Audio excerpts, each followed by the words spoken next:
Salam alaikum wa rahmatullah. On est à la quatrième vidéo sur l'inégalité AMGM, arithmético-géométrique.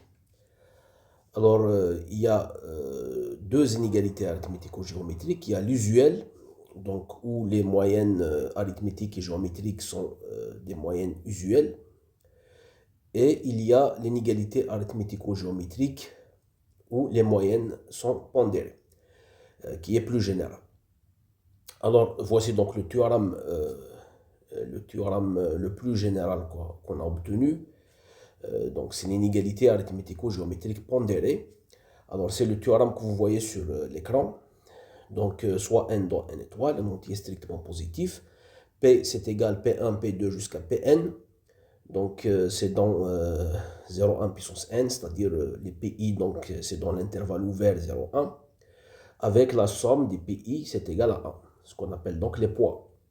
Alors, pour toutes x1, x2, xn, des réels strictement positifs, on a AP de x1, x2, xn, c'est donc la moyenne arithmétique pondérée de x1, x2, xn, pondérée par les poids P1, P2 jusqu'à Pn, est toujours supérieure ou égale à la moyenne géométrique pondérée par les mêmes poids de x1, x2, xn.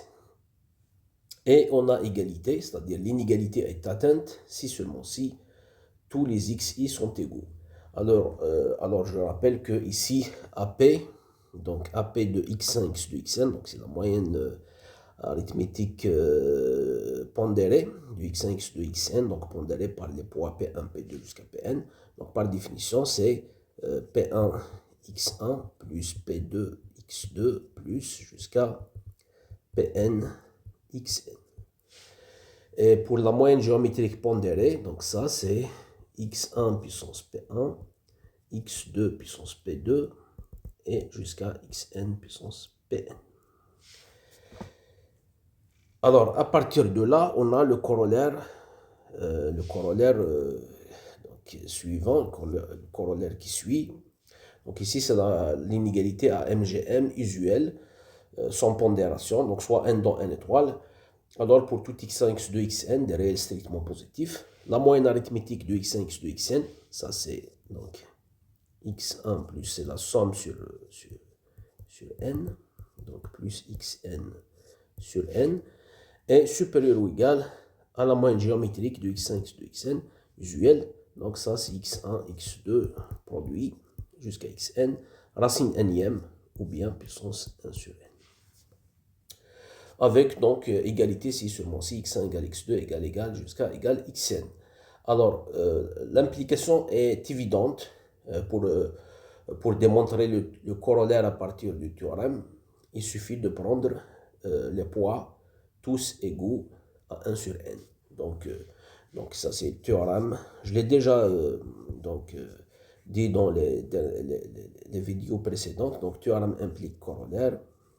Ça, il suffit de prendre P1 égale P2 égale jusqu'à égale Pn.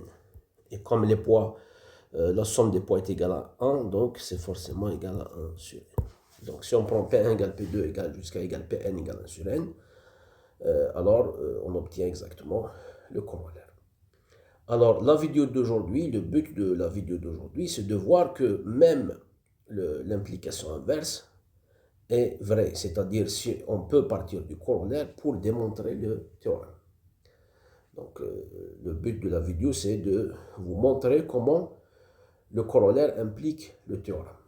C'est-à-dire on peut commencer par démontrer le corollaire et après obtenir le théorème. Alors je vais oublier dans cette vidéo cette deuxième assertion. Donc de plus, cette inégalité est atteinte si seulement si x1 égale x2 égale xn. Ça, on va l'oublier. Je vais juste démontrer donc les énoncés. Je vais démontrer que le corollaire sans cette deuxième assertion implique le théorème sans cette deuxième assertion. Bon, on peut le faire avec cette assertion, mais ça va nous demander un petit travail de plus. Donc, je préfère le faire de cette façon. Donc, corollaire implique le théorème. Alors, la méthode, c'est, je suppose donc le corollaire est vrai, c'est-à-dire vous avez l'inégalité à MGM usuelle, et je démontre le théorème avec l'inégalité avec les moyennes pondérées. Alors, il y a deux étapes. La première étape, on va démontrer le théorème avec les poids rationnels, avec des poids rationnels, donc où on suppose que P1, P2 jusqu'à Pn sont des nombres rationnels. Ça, c'est la première étape. Et deuxième étape, on va généraliser en nombre réel quelconque, donc 0, 1 bien sûr, avec la somme est égale à 1. Cette généralisation va se faire en utilisant la densité de Q dans R. Voilà. Donc, corollaire implique le théorème. Corollaire implique théorème. Bon, donc, première étape, on va démontrer. Bon, déjà, on suppose que supposons que le corollaire est vrai. Donc, supposons que le corollaire est vrai, c'est-à-dire qu'on a l'inégalité arithmético-géométrique pour les moyennes arithmétiques et géométriques usuelles, que le corollaire est vrai, et on va démontrer le théorème. Alors, première étape, bien, et démontrons, bon, c'est pas la peine d'écrire. Alors, première étape,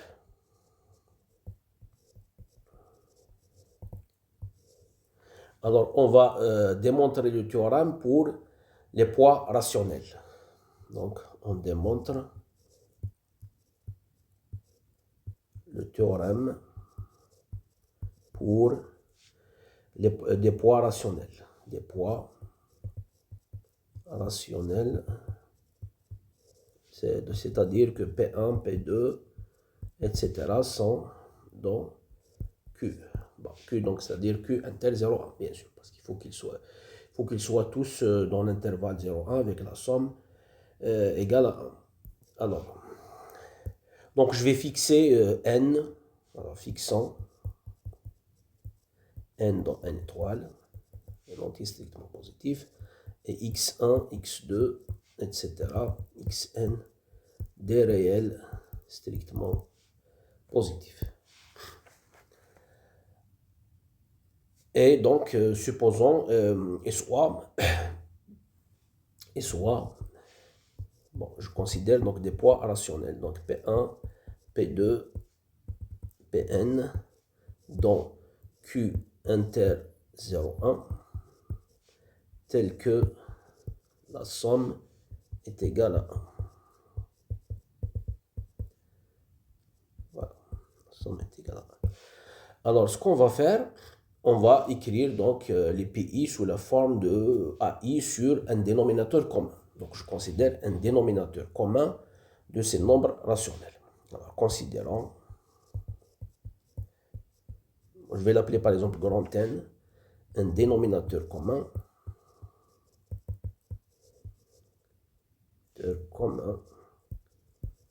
des nombres rationnels,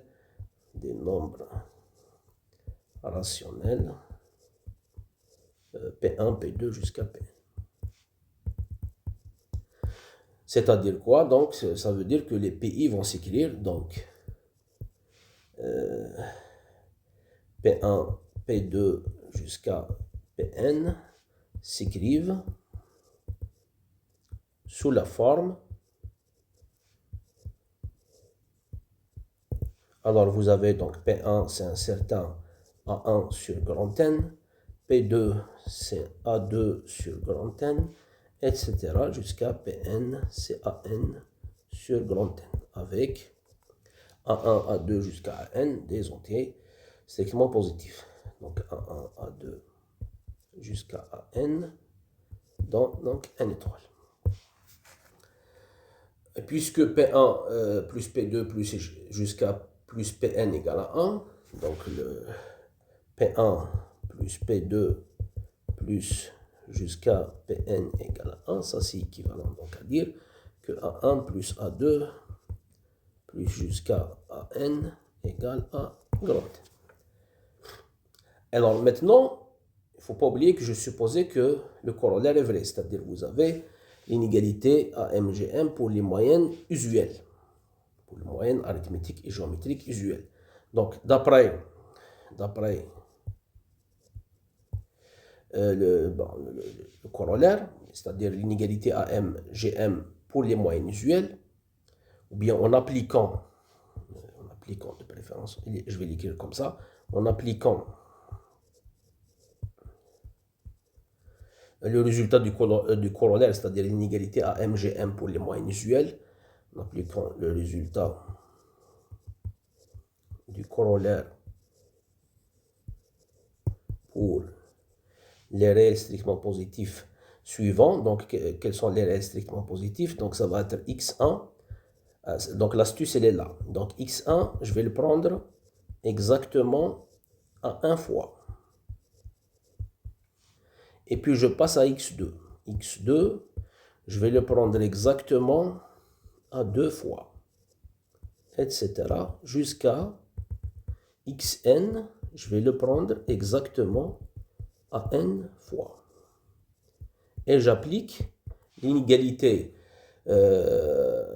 AMGM usuelle, donc concernant les moyennes usuelles, pour ces nombres réels strictement positifs. Donc en appliquant le résultat du corollaire pour ces nombres réels strictement positifs, qu'est-ce qu'on obtient? Voilà. Alors, quelle est la moyenne arithmétique de tous ces nombres-là? Donc x1 à 1 fois, x2 à 2 fois, etc. Donc je prends la somme de tout le monde, mais la somme de tout le monde, c'est-à-dire quoi? Donc vous sommez x1 à 1 fois, donc ça va donner a1 x1. Donc a1 x1. Et puis vous sommez x2 à 2 fois, donc c'est a2 x2, etc. Et puis vous sommez xn à n fois, donc an xn. Et il faut diviser sur le nombre de tous ces nombres-là. Alors, il y en a combien? Il y en a A1 plus A2 plus, etc., plus AN. Mais ça, c'est égal exactement à grand N. Il est là. A1 plus A2 plus jusqu'à A petit n, c'est égal à grand N. Donc, je dois diviser ici, pour calculer la moyenne arithmétique, ça doit être divisé donc sur grand N. Et donc, ça, c'est la moyenne arithmétique usuelle de tous ces nombres-là, supérieure ou égale à la moyenne géométrique usuelle. Donc, je vais prendre le produit de tout le monde à la puissance 1 sur le nombre de nombres qu'on a. Donc, le produit de tout le monde, c'est-à-dire, donc vous avez x1 fois x1 fois x1, combien de fois? A1 fois. Donc, vous avez x1 puissance A1. Ensuite, x2 fois x2 fois x2 A2 fois, donc c'est x2 puissance A2, etc. jusqu'à xn puissance AN. Tout ça à la puissance 1 sur, alors le nombre de nombres qu'on a, c'est exactement ce qu'on a dit tout à l'heure, donc c'est A1 plus A2 plus jusqu'à A petit n, qui est égal à grand N, ce qui est égal à grand N. Voilà. Le nombre de tous les réels qu'on a, c'est donc A1 plus A2 plus jusqu'à A petit n, qui est égal à grand N. Bon. Alors, je simplifie un petit peu ça. Ça veut dire quoi tout ça? Bon, en simplifiant. Bon. Alors, donc j'aurai ici A1 sur grand N fois x1. Donc, bon, je vais l'écrire A1 sur grand N fois x1 plus A2 sur grand N fois x2, etc. jusqu'à AN sur grand N xn supérieur ou égal à x1 puissance A1 sur grand N, x2 puissance A2 sur grand N, etc. jusqu'à xn puissance AN sur grand N. C'est terminé parce que A1 sur AN ici, c'est P1. A2 sur AN, c'est P2, etc. Donc, on va avoir P1 x1 plus P2 x2 plus jusqu'à Pn xn, c'est supérieur ou égal à x1 puissance P1, x2 puissance P2, etc. jusqu'à xn puissance Pn.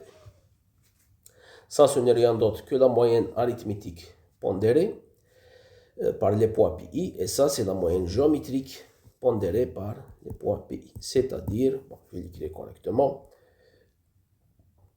donc c'est-à-dire, donc vous avez moyenne arithmétique pondérée de x1, x2 jusqu'à xn est supérieure ou égale à la moyenne géométrique pondérée par les poids pi de x1, x2, etc. jusqu'à xn. Ce qu'il fallait démontrer. Ça, donc, c'est la première étape. Donc, je supposais que le corollaire est vrai, c'est-à-dire que l'inégalité arithmético-géométrique est vraie pour les moyennes arithmétiques et géométriques usuelles, Et j'ai démontré que l'inégalité arithmético-géométrique est vraie aussi pour les moyennes arithmétiques et géométriques pondérées, mais pondérées par des poids rationnels. Pondérées par des poids rationnels. Maintenant, le passage de poids rationnels au poids réel, donc ça c'est la deuxième étape, ou bien seconde étape. Les PI sont quelconques, avec des poids, donc preuve du théorème avec les poids quelconques. Preuve donc du théorème, avec des poids pas forcément rationnels, quelconques.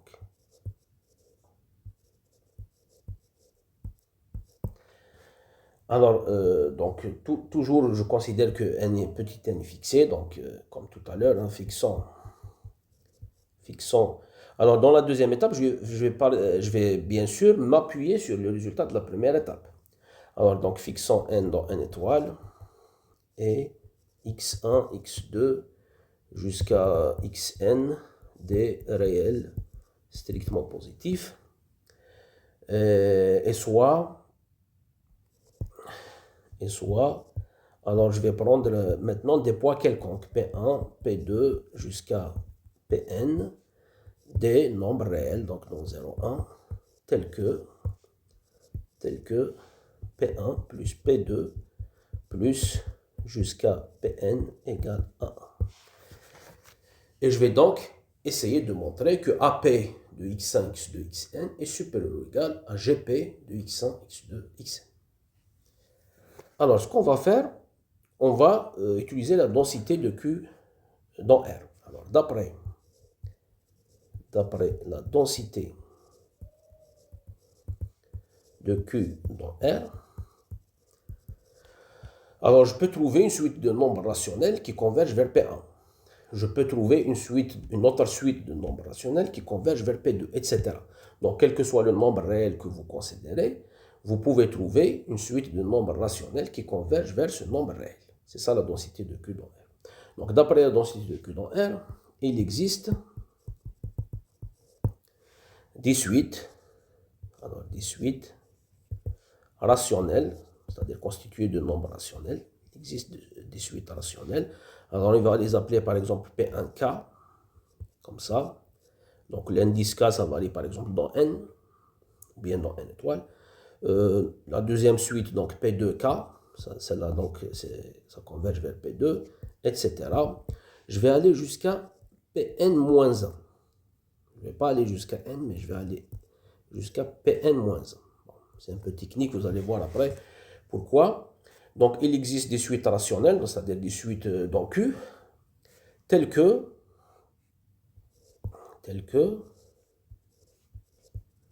alors vous avez donc P1K, ça converge vers P1, etc. P1K, ça converge vers P1, quand K tend vers plus l'infini.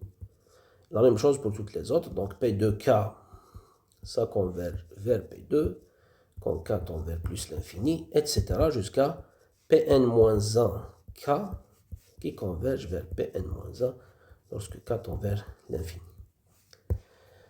Alors maintenant, bien sûr, j'ai besoin d'une autre suite Pn, mais Pn, je vais la définir en fonction des suites précédentes. Alors, définissons.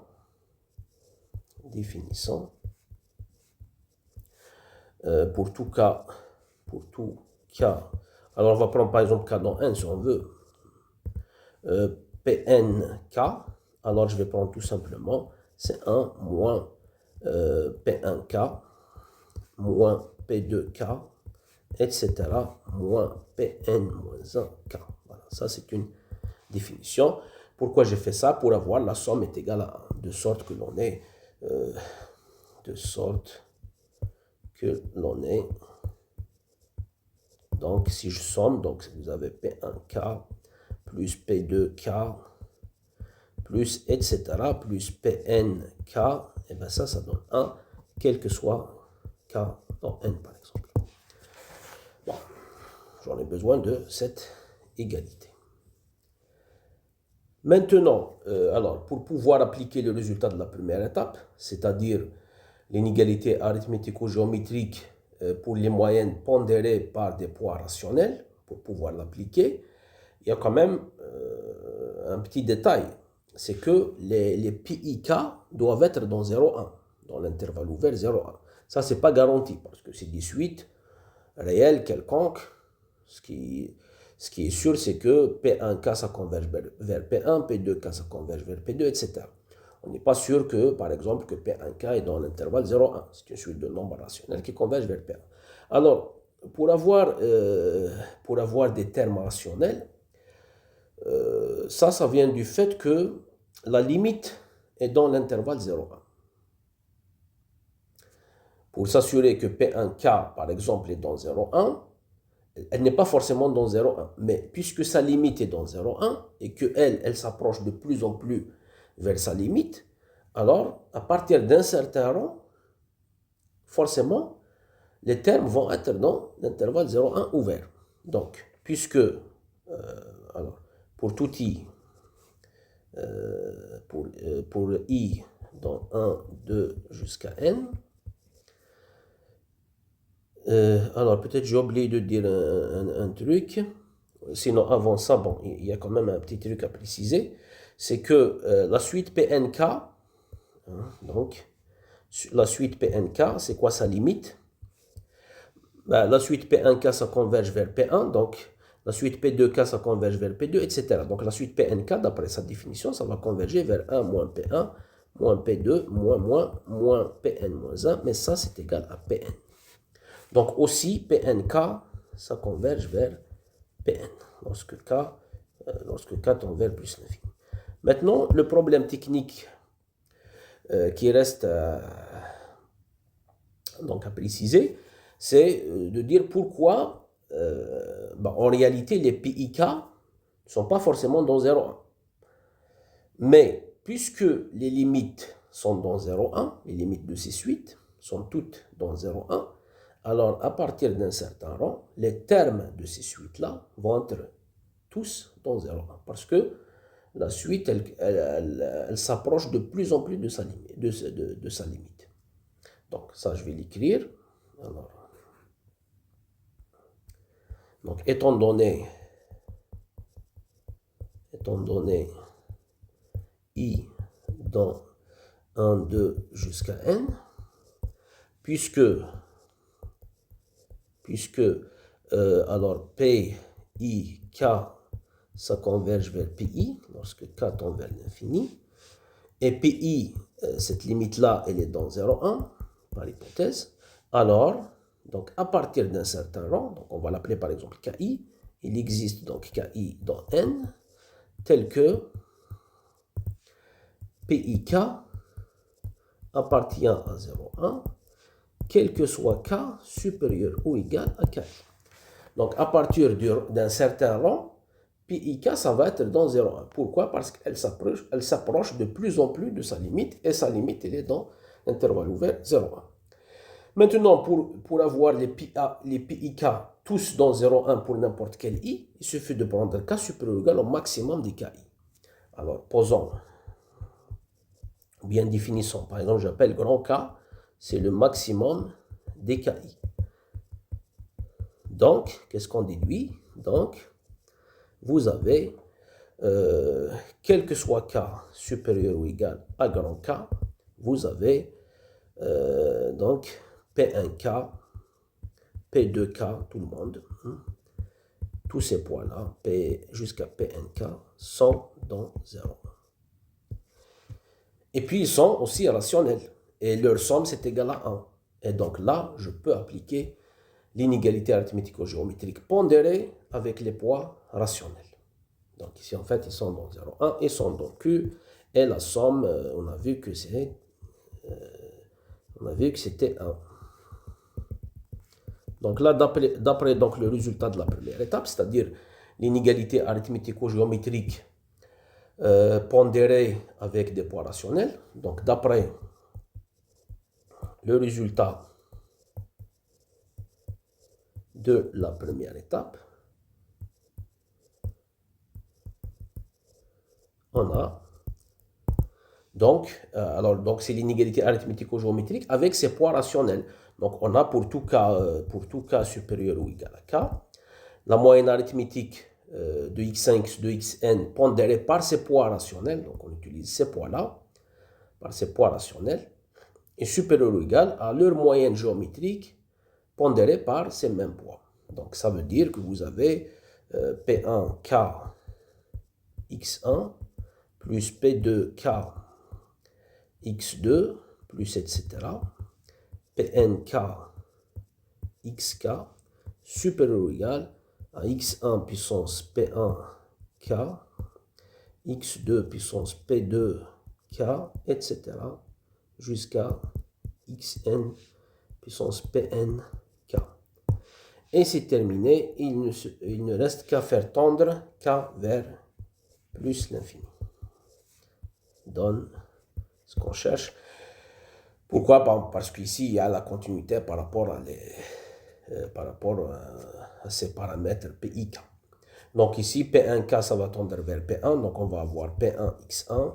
P2K, ça va tendre vers P2, donc P2X2, etc.